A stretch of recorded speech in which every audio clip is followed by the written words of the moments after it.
मरिगाव जिल्ला दुलाराय बाथौ गौथुमनि 19थि बोसोरारि जथुम्माया साननैनि हाबाफारिजों जालांबाय। 28 आरो 29 डिसेम्बराव साननैनि हाबाफारिजों खुंनाय मरिगाव जिल्ला दुलाराय बाथौ गौथुमनि 19थि बोसोरारि जथुम्माजों लोगोसे गेरुवा बियाब बाथौ गौथुमनि 17थि बोसोरारि जथुम्मायाव धोरोमारि बिथिंनि सायाव गुवारै सावरायनाय जालाङो।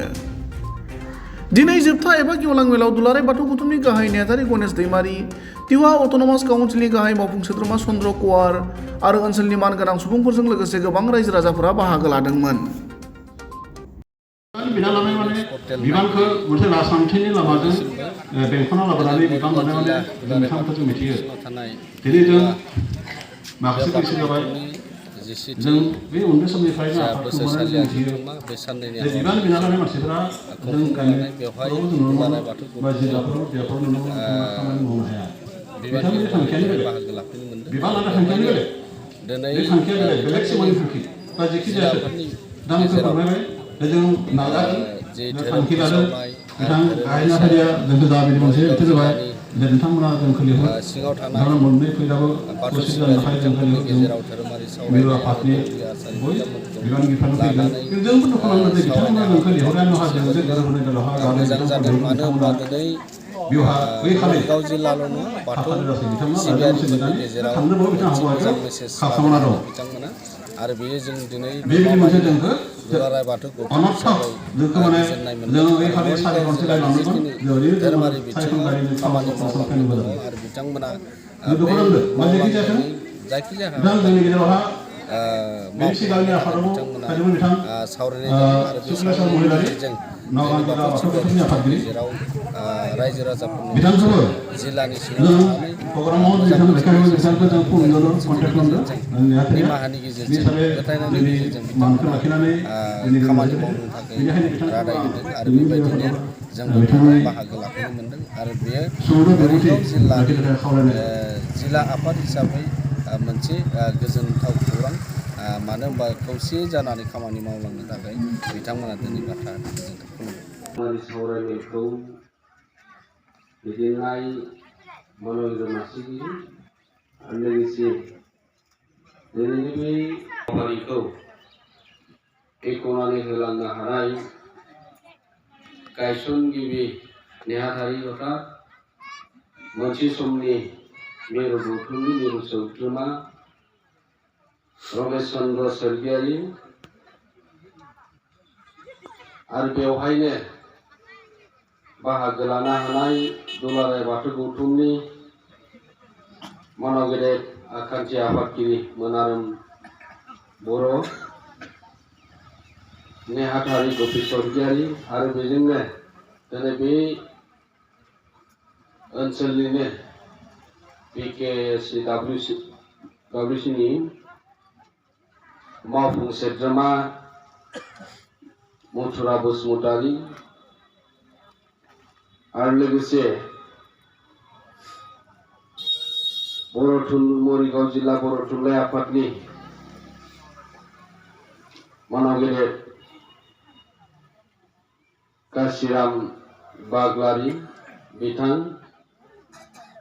आरो लोगोसे मरिगाव जिल्ला आरो गेरुवा बियाबनि बिबानगिरिफोरजों लानानै दौरि आसारिफोरजों लानानै लाइमोन माइनाव दौरि आसारि नोंथांमोन आरो लोगोसेयै बे ओनसोलनिनो सानसुमै नोंथांमोन दुलाराय बाथौ गौथुमनि जानानै गिबियावनो बयनिसिमबो सिबिनाय आरो खुलुमनायखौ बावहरग्रोनाय जाबाय। दिनै साफाल गोनां होननानै बुंनांगोन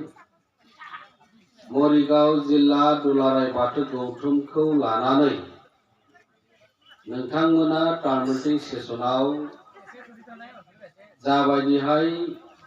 नोंथांमोना गोदान आफाद दानानै लाबाय आरो बेखौ दुलाराय बाथौ गौथुमा बे टार्मेटिक सेसन दानायखौ हयथ' जों गोसोआव फोरमायथिलाय जेबो मोनाखैमोन। जों मोनदोंमोन मरिगाव जिल्ला दुलाराय बाथौ गौथुम गोदान आफाद दाबाय आरो बे लाइजामखौ मिरु गौथुमनिसिम मोननाय जादोंमोन आरो बेनि उनाव गोदान आफादनो जों मोनसे मानगेजेर आफादगिरिनि आखाइजों बेखौ गनायथि होनाय जादोंमोन आरो जों समायखिरा लानाय हाबाफारियाव बाहागो लादोंमोन। दा बाथ्राया जाहैबाय बे बाथ्राखौ लानानै गोबांबार सावरायनाय जादोंमोन। होमब्लासो मिथिबाय जों दे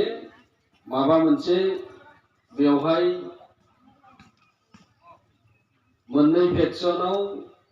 ओंखारदों आरो बेखौ सावरायनायनि गेजेरजों मरिगाव जिल्लानि बेन्दोङाव थानाय जोंनि बाथौ सिबियारि बिथांमोननि गेजेराव मोननै फेक्सन जानायाव गमामायैनो जोंनि गेजेराव मोनसे सानखांनो गोनां जानानै फैदों आरो बेजोंनो दुलाराय बाथौ गौथुमनि गाहाय मावखुलियाव खेबनै आरो दुलाराय बाथौ गौथुमनिफ्राय बिबानगिरि फैनानै नोंथांमोनजों खेबनै सावरायनाय जादों आरो बे सावरायनायनि गेजेरजों जोङो मोनसे थिरांथा फैगोनखौ जों नुहुरदोंमोन, नाथाय दिनैसिम बेखौ जों सावरायनानै मोनसे लेभेलसिम लाबोनो हानायखौ जों हादोंब्लाबो जों दिनै मोनसे परिबेसखौ जों नुफिननो मोनदों।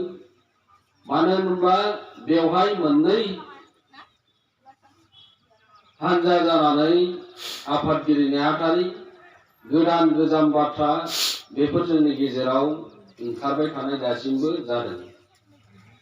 गमामायैनो जों मरिगाव जिल्लानि बाथौ सिबियारिफोरखौ लानानै मिरु गौथुमा दिनैनि समाव सानखांनांगौनि गोनांथि दं होननानै जों सानो। दा जुदि जोंनि गेजेराव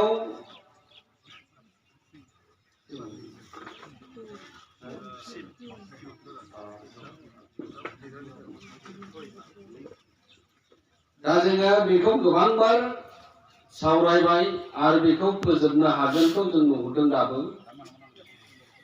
दा बाथ्राया जाहैबाय मोननैबो फेक्सन जोंनि गेजेराव जाना थाबाय थायोब्ला निश्चय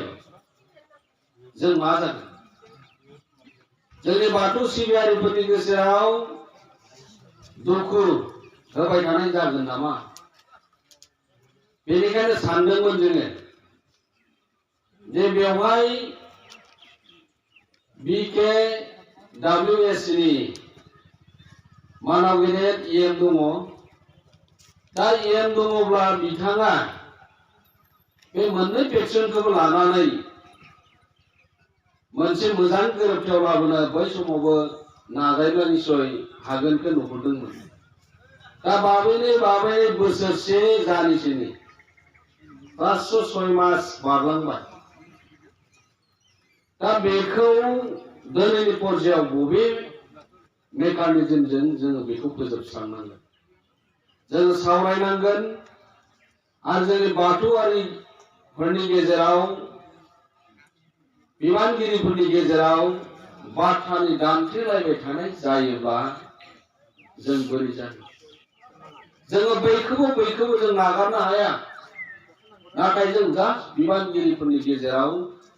गोबां बाथ्रानि डिबेटआव जों खोनासंलांबाय थादों।